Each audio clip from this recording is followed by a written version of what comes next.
पाकिस्तान मुस्लिम league नवाज़ में मियाँ नवाज शरीफ और मरियम नवाज़ के तर्जुमान साबिक गवर्नर सिंध सीनियर रहनुमा पाकिस्तान मुस्लिम लीग नवाज़ मोहम्मद ज़ुबैर साहब, बहुत शुक्रिया प्रोग्राम में शिरकत करने का। और जब नाज़रीन हम स्टूडियो की तरफ आ रहे थे तो मोहम्मद ज़ुबैर साहब ने पूरी तहरीक इंसाफ में एक शख्सियत की बहुत तारीफ़ की। उन्होंने कहा कि ना सिर्फ उन्होंने अपना सियासी वज़न और कद-काठ भी बढ़ाया है पिछले 2.5 साल में, बल्कि अपनी वजारत जो कि पहले कहीं जिक्र ही नहीं आता था उसको भी काफ़ी नुमाया डिस्कशन में लेकर आए हैं।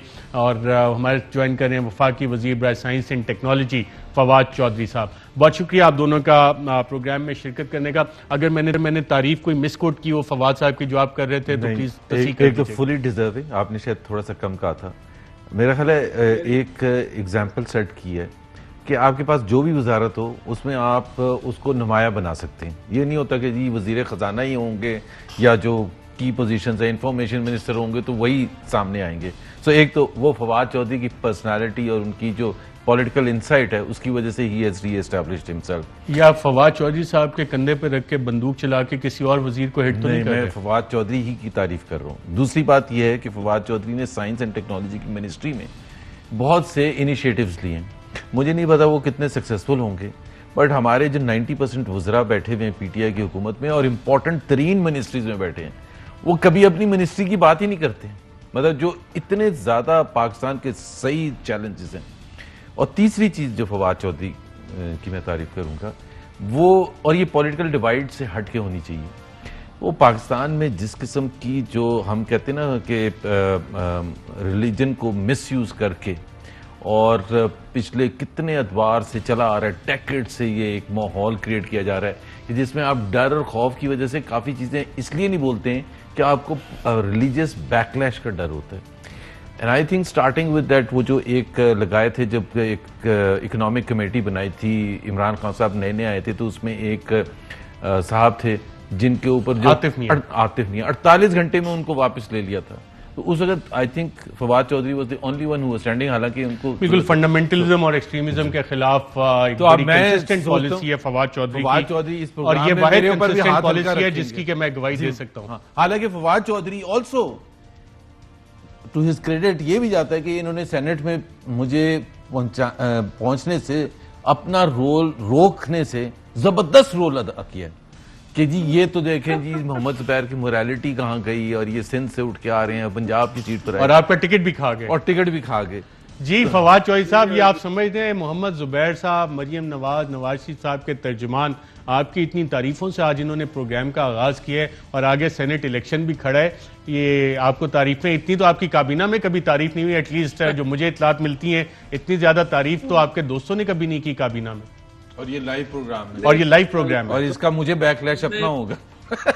ज़ुबैर साहब से जो हमारी एडमरेशन है वो म्यूचुअल है और हमेशा जो है वो इज वेरी काइंड, और इसी तरह से हमने भी हमेशा जो है उनका एहतराम किया है। और डिबेट भी होती है, हमेशा बड़ी अच्छी डिबेट होती है, बड़ी तगड़ी डिबेट भी होती है। ये नहीं कि कोई हमने कभी आपस में अपनी जो है वो पॉलिटिकल उसके ऊपर भी कंप्रोमाइज नहीं किया, और हमेशा एक बड़ी जो है वो हम डिबेट में जब टीवी पे होते हैं तो डिबेट करते हैं, बाद में मुलाकात अगर कभी हो तो वो हमेशा बड़ी इज्जत और एहतराम। बिल्कुल ठीक है। मैं आपसे जानना चाहूंगा कि लीगल पॉइंट बिल्कुल अपने होंगे, लीगल जस्टिफिकेशंस भी होंगी जिस वजह से हमजा शहबाज को बेल मिली, और मरियम नवाज साहिबा ने आज हमजा की बेल के हवाले से क्या कहा वो भी जरा सुन लेते हैं और फिर मैं आपसे जिया चाहूंगा इस पे कि कितनी सियासी अहमियत है आज हमजा शहबाज की बेल होने की। आइए देखते हैं।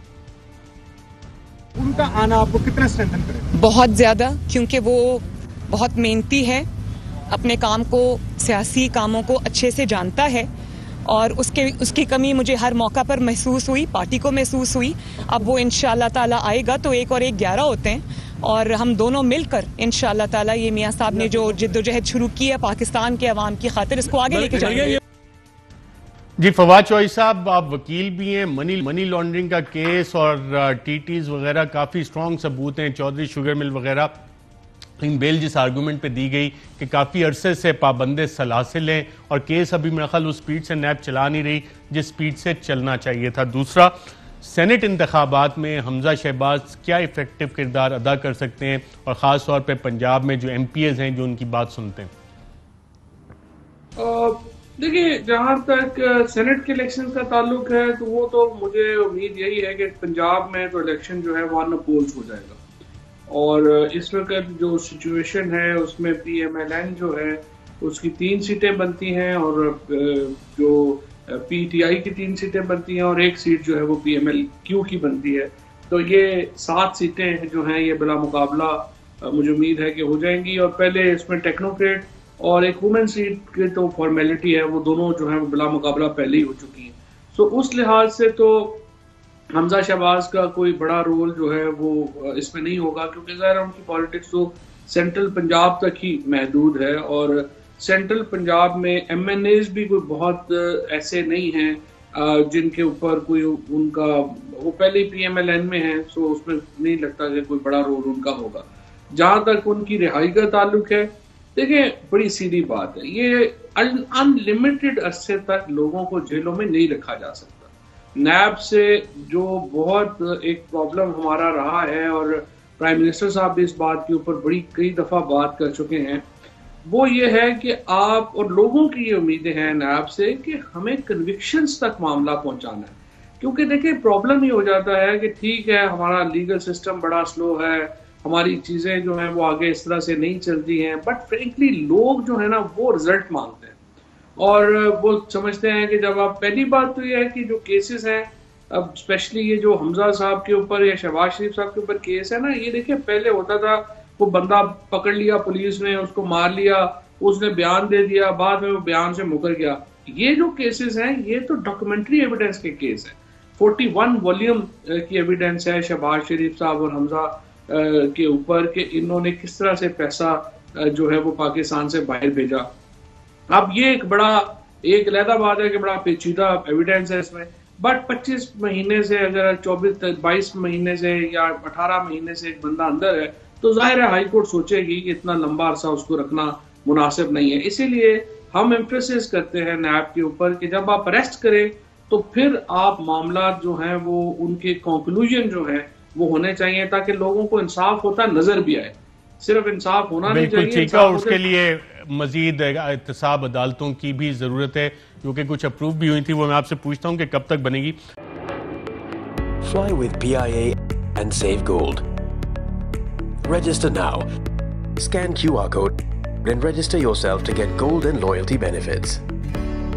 Powered by ARY Sahulat Wallet.